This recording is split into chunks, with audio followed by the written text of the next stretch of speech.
Bueno, hola de nuevo, vamos a seguir con la asignatura de radiación. Ahora vamos a hacer las clases un poquito más cortas, vamos a empezar a definir lo que es parámetros que nosotros vamos a utilizar de las antenas. El primero de ellos es el diagrama de radiación, iremos viendo poco a poco los importantes. Y vamos a asignar más o menos una clase para cada uno de los parámetros importantes. ¿De acuerdo? Bien, en este caso vamos a hablar del parámetro de radiación, del diagrama de radiación. Bien, vamos a basarnos en el resultado que teníamos en la anterior clase, es decir, la de un dipolo muy corto, es decir, casi infinitesimal, L, muchísimo menor que la longitud de onda, muy pequeño. Vamos a ver cómo radia esto. Vamos a ver ahora mismo, para definir el diagrama de radiación, vamos a ver cómo funciona el campo electromagnético en campo lejano. Y vamos a ver que en campo lejano el campo electromagnético tiene unas características iguales antena tras antena, ¿de acuerdo? Y vamos a ver cómo una de ellas es el diagrama de radiación. Bien, recordad que el otro día habíamos visto cómo es la radiación, habíamos visto que la radiación podíamos aproximar por el campo, por distintos valores, si estábamos en campo cercano o campo lejano. Y en campo lejano, por ejemplo, obteníamos el campo de esta manera. Voy a pegarlo, a ver si lo consigo fácil. A ver si aparece o no aparece. Aquí está. Y tenemos el campo de esta manera. Vamos a ampliar un poquito. Bien, lo he puesto de otra manera, ¿de acuerdo? Lo he puesto un poquito más condensado. Recordáis, el campo eléctrico solo tenía componente teta, ¿de acuerdo? Sabíamos que tanto Fi como R lo podíamos aproximar por cero. Y aquí solamente teníamos componente en Hφ, ¿de acuerdo? En vez de ahora colocarlo por componentes, lo voy a poner, pues si el campo eléctrico tiene únicamente componente teta, pues pongo su valor por vector unitario teta, lo mismo para h su valor por vector unitario phi. Es otra forma de poner lo que teníamos arriba. Es una forma un poquito más condensada. Bueno, lo que teníamos arriba no, lo que teníamos en la anterior clase es una forma más condensada que nos va a valer bastante bien para esta clase. Bien, cositas que vemos aquí. Bien, antes de eso, un inciso, alguien me preguntó el otro día, ¿de dónde sale el parámetro eta? Como que me inventé de la mano. Bien, os voy a pinchar aquí ciertos valores de parámetros que nos vienen muy bien.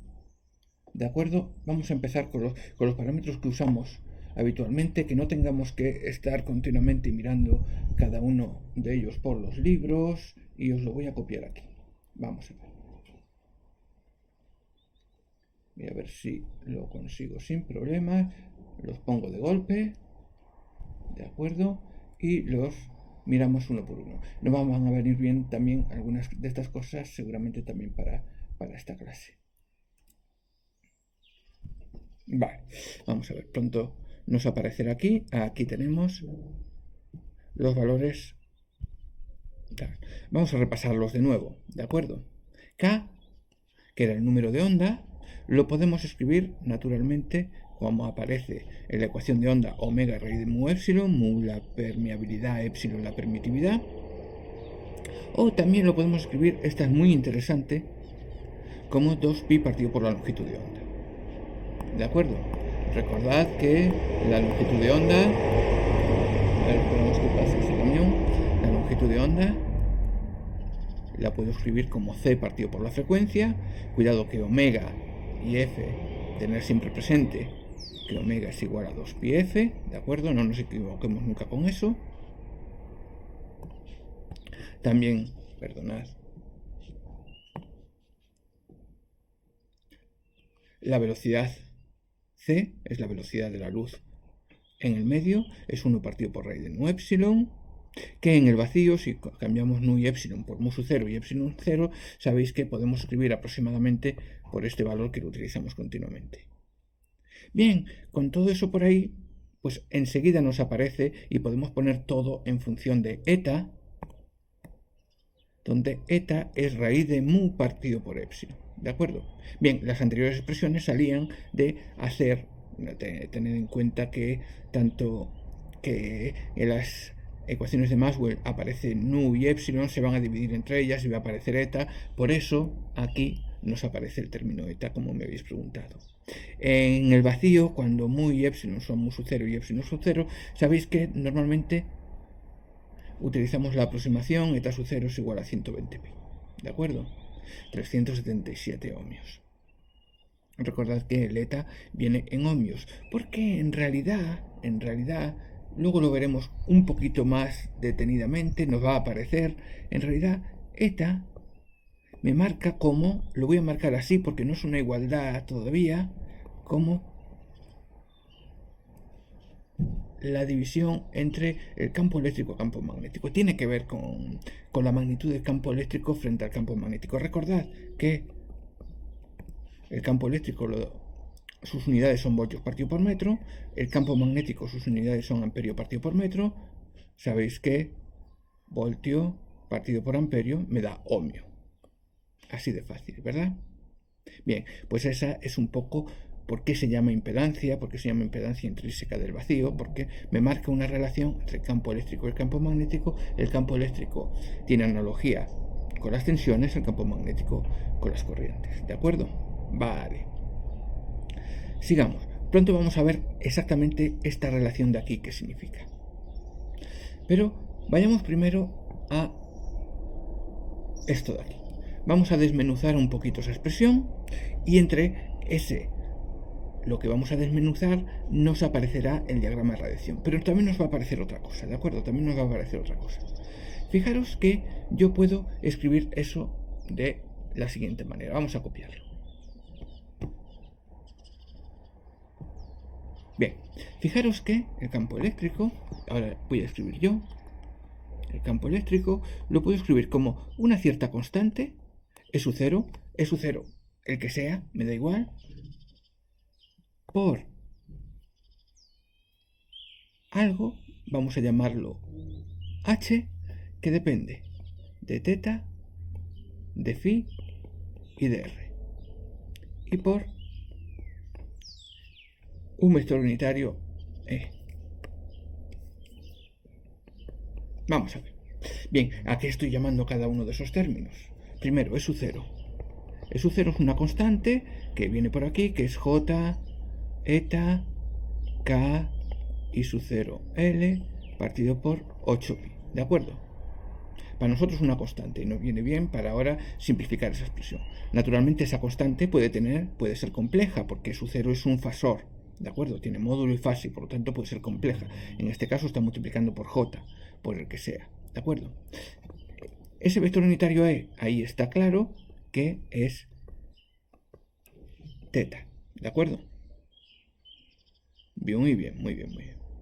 ¿Y qué es ese H de teta, phi, r? Fijaros que me diréis, no aparece phi. ¿De acuerdo? No aparece phi. Eso es una constante que depende, ¿qué es teta, phi y r? Es la posición del punto de observación en esféricas, ¿de acuerdo? Pues hay un parámetro que depende de la posición del punto de observación en esféricas, que es h de teta, phi y r, que es igual a seno de teta por elevado a menos j kr partido por r. Naturalmente no depende de phi, ¿de acuerdo? Pero es porque es este caso, es el dipolo corto.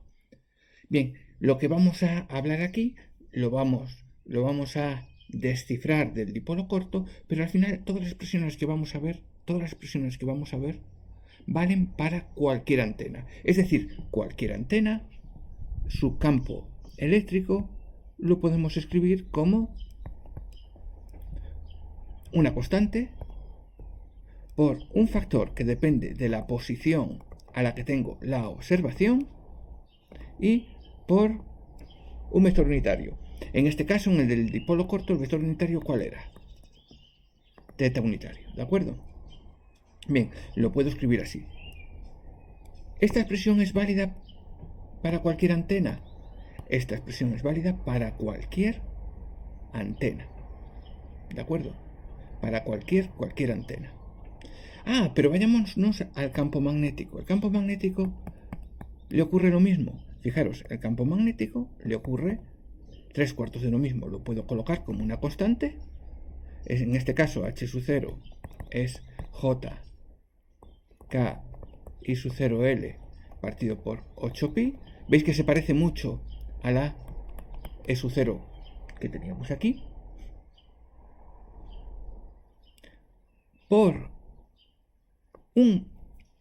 He sido poco afortunado al poner H porque se me va a confundir con campo. Lo vamos a cambiar por G, ¿de acuerdo? Y G tampoco me gusta.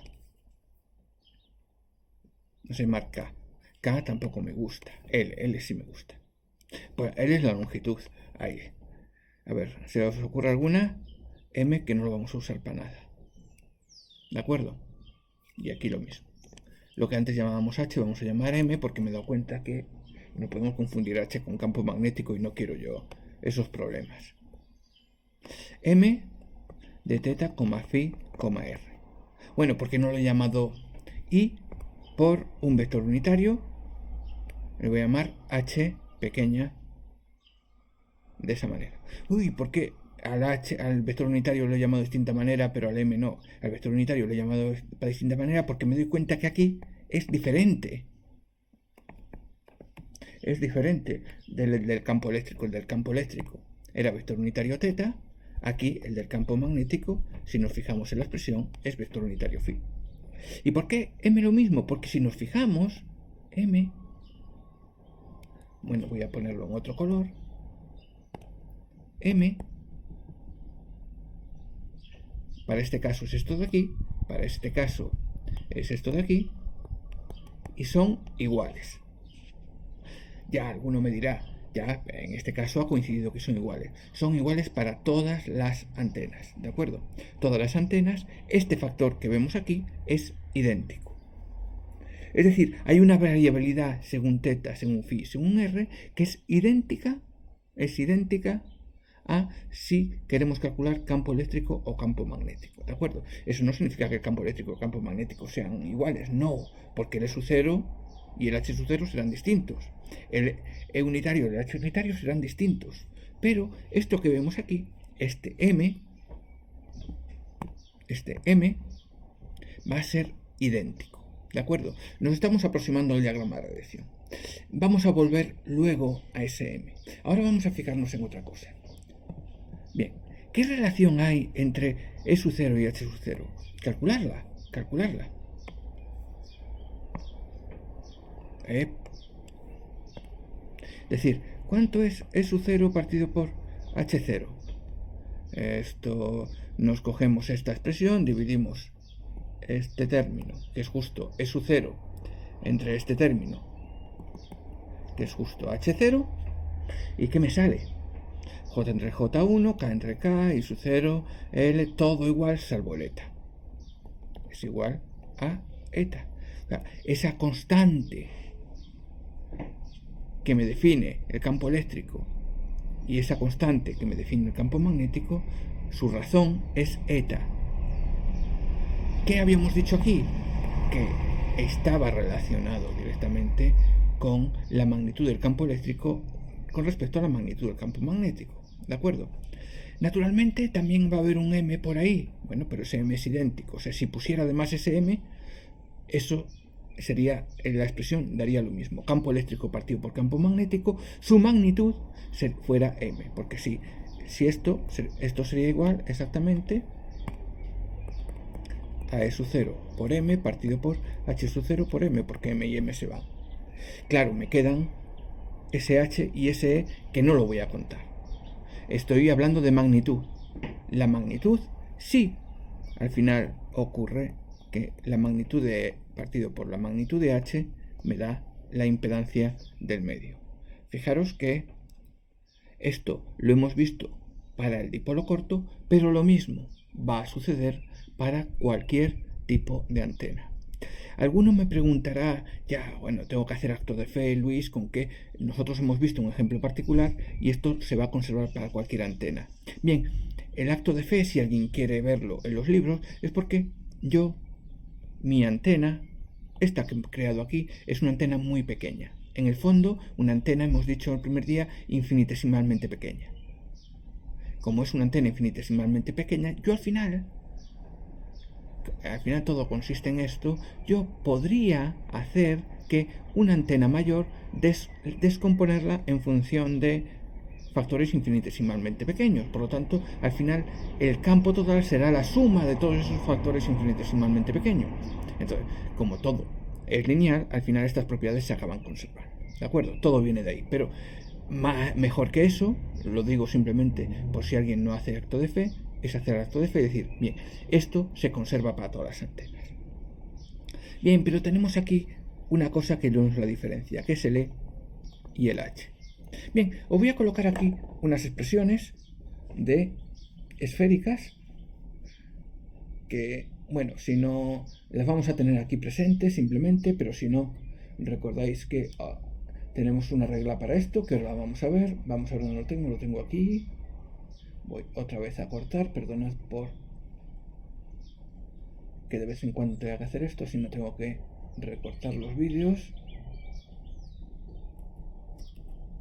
Y la voy a colocar aquí. Bien. A ver si aparece. Vale, perfecto. Me aparece ahí las expresiones. Bien, estas son expresiones del producto vectorial. Nosotros sabemos que en vectores, si tenemos un sistema de coordenadas ortonormal, yo puedo establecer relaciones de este tipo, ¿de acuerdo? Entre que los productos vectoriales me da el producto vectorial de dos componentes me da la tercera componente. Bien, en ese sentido o en el contrario. Si alguno quiere recordar cómo calcular cada una de estas expresiones, es fácil, ley de la mano derecha, ¿de acuerdo? Nosotros sabemos, fijaros, para el x y z, que es el que tenemos claro, ¿cuánto es x por y? Cogemos x, cojo mano derecha y giro hacia y, y me da que z va hacia arriba. Es el famoso x por y igual a z. Pues lo mismo con las esféricas. Simplemente para que entrenéis las esféricas, entrenarlo vosotros, ¿de acuerdo? Cogeros alguna imagen donde estén estas coordenadas esféricas y hacerlo y veréis que esas expresiones se cumplen. Bien, ¿y si nos atrevemos a decir que lo siguiente? Vamos a ver, vamos a poner la expresión final y vamos a ver si funciona. Otra vez. Copio. No. Perdonad, nuevo. Ahí está. Copiar. Y me lo voy a llevar aquí. Voy a al final obtener esta expresión. Y la voy a poner bien grande que se vea. Aquí la tengo, aquí está. Fijaros en esta expresión. Esta expresión se parece mucho a la que teníamos antes.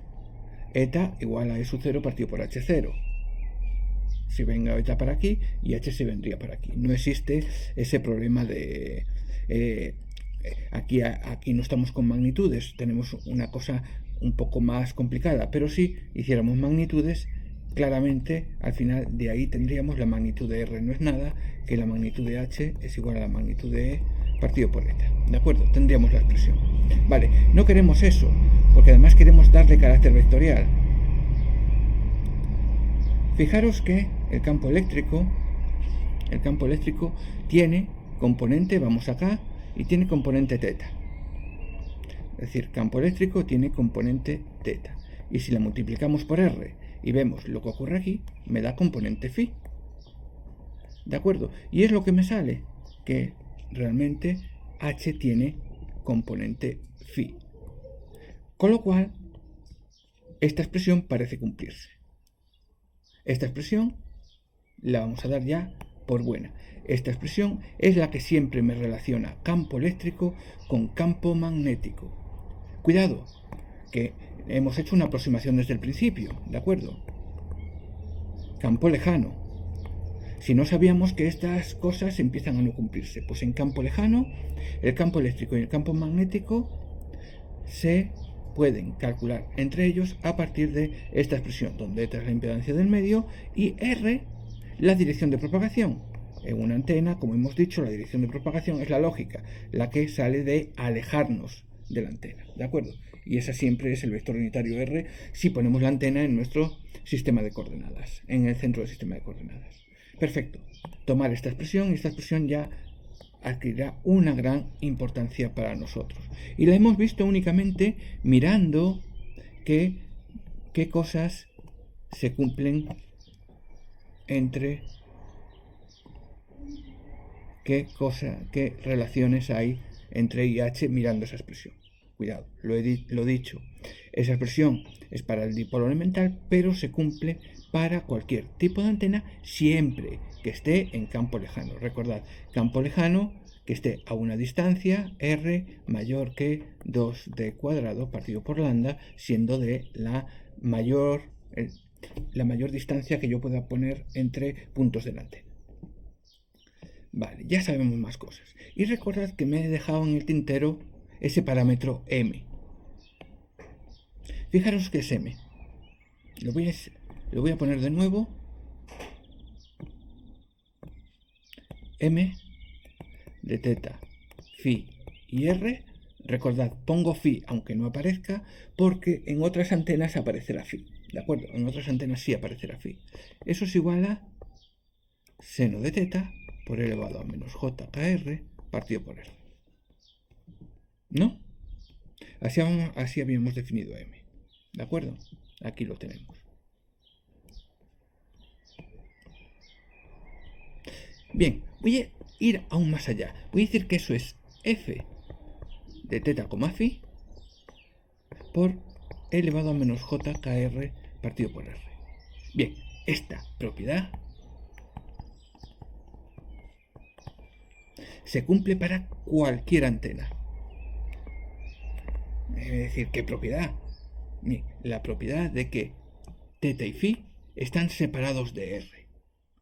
Yo, dado cualquier posición del espacio, yo sé que ese famoso m de teta, phi y r va a ser una cantidad que depende únicamente de teta y phi por una cantidad que depende de r. Y esa cantidad que depende de r siempre va a ser esta.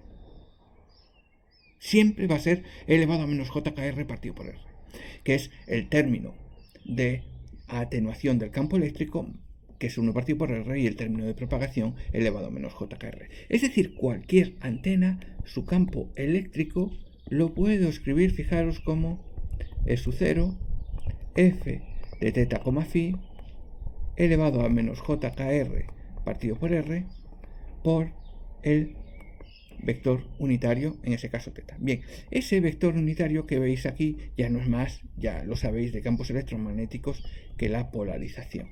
¿De acuerdo? Y ya a partir de ahora nos vamos a hablar de él como polarización, ese vector unitario, porque es la dirección del campo eléctrico. Fijaros, cualquier campo de cualquier antena lo puedo escribir aquí. Que esto lo pueda dividir, que en cualquier punto del espacio, yo sepa que el campo eléctrico va a depender de teta phi por un lado y de r por otro, es muy importante, porque si yo conozco el campo eléctrico aquí y conozco la distancia, lo conoceré aquí y lo conoceré aquí, porque son factores simplemente multiplicativos. Bien, esto que únicamente depende de teta phi, ¿qué es teta phi? Es la dirección hacia donde está apuntando la antena, hacia donde yo estoy viendo, la dirección donde está el observador. Va a depender de la dirección donde está el observador por la distancia donde esté el observador, de forma tal. Ese f de teta, phi es lo que llamo diagrama de radiación. ¿De acuerdo? Bien, alguno me dirá, en el diagrama de radiación, ahora porque he visto seno de teta, que es muy sencillo, pero ¿es posible que yo hubiera puesto dos seno de teta? Sí. Otra cosa es que hablemos luego también, ya contaré del diagrama normalizado. Vale. Diagrama de radiación. ¿Y cuál es el diagrama de radiación del dipolo corto? Pues en este caso era seno de teta. Lo vamos a representar porque el diagrama de radiación se representa. Esto me parece que ya el concepto de diagrama ya lo conocéis de asignaturas de acústica. Yo tengo por ahí la representación de eso y la vamos a representar en polares, ¿de acuerdo? Si la represento en polares, ese diagrama tiene la siguiente forma. También lo voy a copiar de aquí.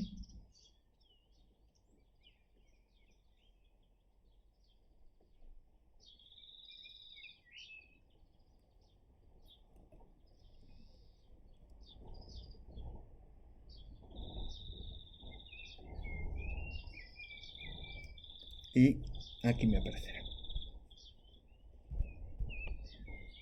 Vale.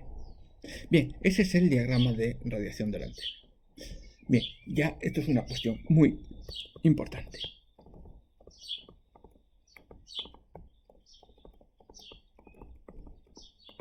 Recordad, esto es un diagrama en polares.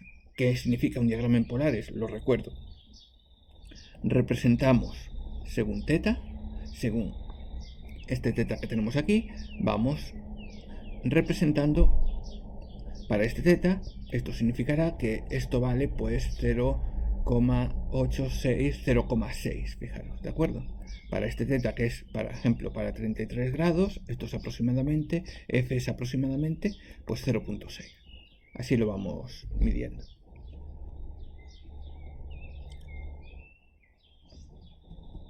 Vale. A ver si... Hey. Espera, me he ido a la clase anterior, perdona. Ahí está.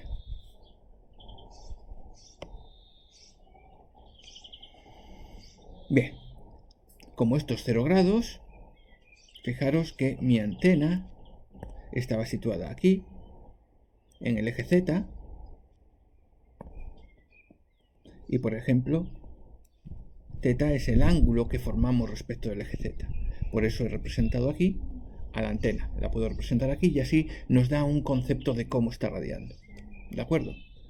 Porque el ángulo 0 se corresponde con la punta de arriba y el ángulo 180 con la punta de abajo. Y esto podemos ver como que estamos radiando para un lado o para el otro. Fijaros cosas ya que vemos de esta representación, cosas muy importantes. Un dipolo, en este caso el dipolo corto, pero va a ser cualquier dipolo, no radia nada en esa dirección. Fijaros, esto, mi lápiz, es un dipolo, fijaros que es un dipolo corto, va a valer para cualquier dipolo, ya lo veremos. Eso significa que hacia allí y hacia allí no está radiando nada. Pensar ya el primer ejemplo. Yo quiero establecer una comunicación con una antena desde este punto a otro que está hacia allí alejado. Naturalmente jamás se me ocurrirá poner la antena así, parece como que así apuntamos. Mentira, hacia allí no apuntamos nada porque hacia allí no radia nada. ¿De acuerdo? También, ¿qué me está diciendo? Que hacia esta dirección parece que obtengo el mayor campo posible. ¿De acuerdo? Porque E, como es proporcional a seno de teta, obtengo la mayor magnitud de campo justo en esa dirección. Ah, otra lección que consigo. Si yo quiero radiar con un dipolo corto en este caso, hacia aquella dirección, ¿qué haré? Pues ponerla perpendicular a la dirección, porque parece que allí obtengo el máximo campo posible. Y yo quiero, pues, si tenemos más campo, lo sabéis por teoría de la comunicación, tendremos menos ruido y por lo tanto podemos establecer una mejor comunicación. Siempre nos interesa que a nuestro destino llegue el mayor campo posible. Pero eso significa que si alguien está por esa dirección, pues puede vernos la comunicación. Bien, también sabéis que en estos casos, pues dado que esto ya es representativo de cómo está radiando la antena y que ya estamos en ello, poco a poco nos van gustando los decibelios, ¿de acuerdo? Pues a veces es conveniente representar el campo de la antena en decibelios, ¿de acuerdo? Tengo por aquí, ahora vemos exactamente qué es lo que estamos representando, pero primero lo voy a colocar.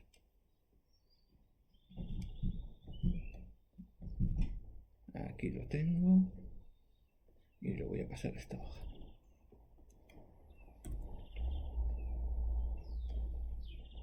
Bien, ahora aparecerá lo mismo que tenemos arriba, exactamente lo mismo, pero en decibelios. ¿De acuerdo? Cuando hacemos el campo eléctrico en decibelios, naturalmente hacemos los decibelios de la magnitud y hacemos el 20 logaritmo en base 10. ¿Por qué? Porque es valor de campo, no es valor de potencia. Fijaros que la potencia está relacionada con la multiplicación de por h, que ya veremos que básicamente tiene que ver con e al cuadrado. Ahí es donde podemos aplicar 10 logaritmos en la potencia, pero en el campo aplicamos 20 logaritmos. Y este es el resultado que tenemos. Nos da 0 decibelios aquí, ¿de acuerdo? 0 decibelios es el equivalente a 1. ¿Por qué? Porque el seno de teta está normalizado, su máximo valor es 1. Si nosotros tenemos un diagrama de radiación cuyo valor no está normalizado, pues nos dará otro valor. No es representativo de nada. Lo normal es que normalicemos, que su máximo valor del diagrama de radiación siempre sea 1, y ese valor que me queda restando se lo asignemos a esta famosa constante E sub 0. ¿De acuerdo? No pasa nada si no se lo asignamos, ¿de acuerdo? Pero lo normal es hablar, cuando hablemos de diagrama de radiación, también hablar de diagrama normalizado. Y diagrama normalizado significa que el máximo de radiación son exactamente 0 decibelios. ¿De acuerdo? Por ahora el diagrama no me está representando campo, ¿de acuerdo? El campo simplemente me está representando una función que depende de teta y de phi. La tengo que multiplicar por E sub 0 para que de verdad sea campo. Entonces, que no nos asuste lo de que emitamos 0 decibelios, como sea. No, para eso está el campo. Bien, y vemos cómo va bajando. Fijaros que aquí a casi 15 grados, pues ha bajado menos 10 decibelios. Si alguno ya empieza a manejarse con los 10 decibelios, fijaros que ante esta dirección, pues si alguien quiere conocer nuestra comunicación, simplemente va a tener una atenuación de 10 decibelios que es un poquito alta, pero no es muy alta. Va a conocer perfectamente nuestra comunicación. Bien, conocemos ya ese diagrama de radiación en decibelios. Bien, también lo podríamos haber pintado perfectamente en unidades en cartesianas. En este caso, pues tendríamos un resultado así, entre menos 180 y 180 grados, ¿de acuerdo? Perdón, lo he pintado mal. A 0 grados, esto es, no radia nada, y donde máximo radia son a 90 grados, ¿de acuerdo? Ese sería el diagrama pintado en cartesiana, bien así o bien en decibelios, me da lo mismo. Bien, fijaros lo siguiente. Esto ya es introducción a las siguientes clases. ¿Qué pasaría si yo, en vez de tener este diagrama de radiación, hubiera tenido este otro de aquí?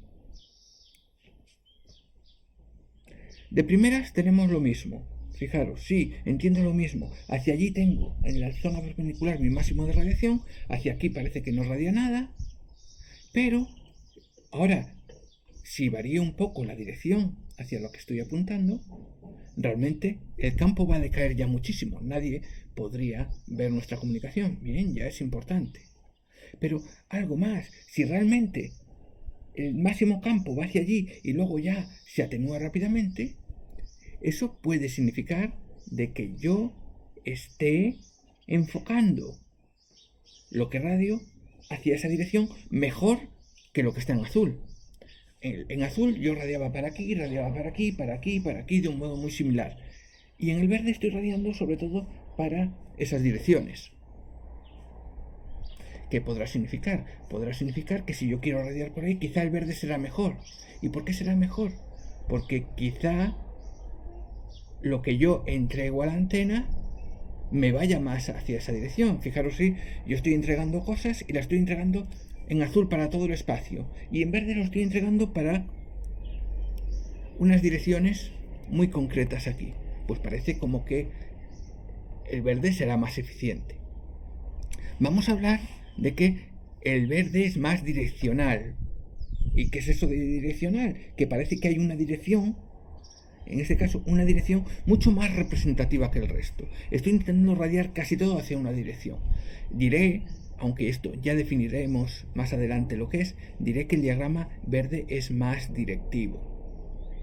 O sea, vamos a hablar de diagramas más direccionales, que luego la palabra será más directivo, que al final serán más eficientes de cara a potencia. Si lo represento en unidades en cartesianas, pues en vez de tener esto de aquí, pues hubiera tenido pues un diagrama tal que este, ¿de acuerdo? Bien, estos son los diagramas tipo de unos dipolos pequeños. En realidad vamos a tener un montón de posibilidades de diagramas de radiación. Os voy a definir en general cómo son los diagramas de radiación. Pueden ser de este tipo o pueden ser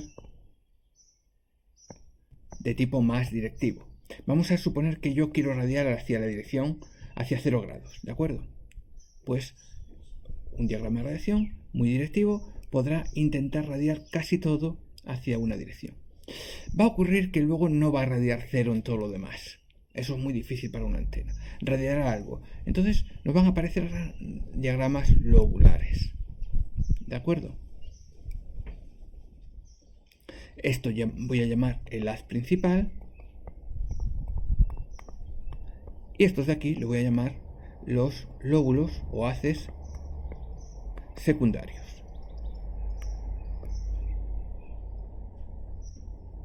Bien, en muchas ocasiones es muy importante la relación que hay entre esto y esto, que le voy a llamar SLL, Side Lobe Level, relación de lóbulo secundario. ¿De acuerdo? Esa relación que normalmente se da en decibelios. ¿Por qué es importante? Fijaros, yo quiero radiar hacia... Yo quiero establecer una comunicación de aquí a aquí. ¿De acuerdo? Pero no quiero que nada vaya para otro lado. Fijaros que si yo tengo a alguien aquí, si yo tengo a alguien aquí, le estaría llegando con una cierta atenuación. Si justamente es este punto, le estaría llegando como mucho con esa atenuación. ¿De acuerdo? Entonces, esa es una posible interferencia que puedo tener hacia otros lados. Aquí vamos a hablar ya de un parámetro clave, que es que una antena, no lo voy a explicar porque es duro de explicar y menos así ya online, una antena, no os preocupéis porque nunca lo he explicado en clase matemáticamente por qué, una antena funciona igual en recepción que en transmisión.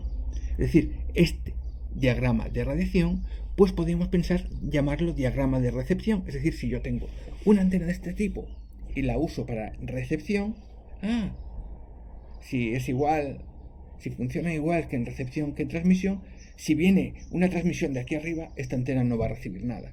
Y si viene de ahí, voy a recibir bastante. ¿De acuerdo? Bien, pues ¿por qué es interesante la relación del lóbulo secundario? Porque si yo tengo mi antena de mi móvil, intenta recibir todo de ahí, pero no quiere venir que llegue la interferencia de ese lado, naturalmente la relación señal-interferencia la tendré que disminuir lo máximo posible. Y para disminuir la relación interferencia lo máximo posible, imaginaros que la interferencia fuera aquí, pues esto me daría la relación que la propia antena puede disminuir de la propia interferencia. ¿De acuerdo?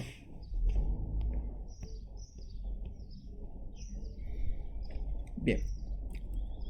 No sé si tenía aquí otras expresiones para daros, si no doy por concluida la clase, esperaros que mire porque tengo aquí un cierto número de expresiones, no, son las que os pensaba dar aquí.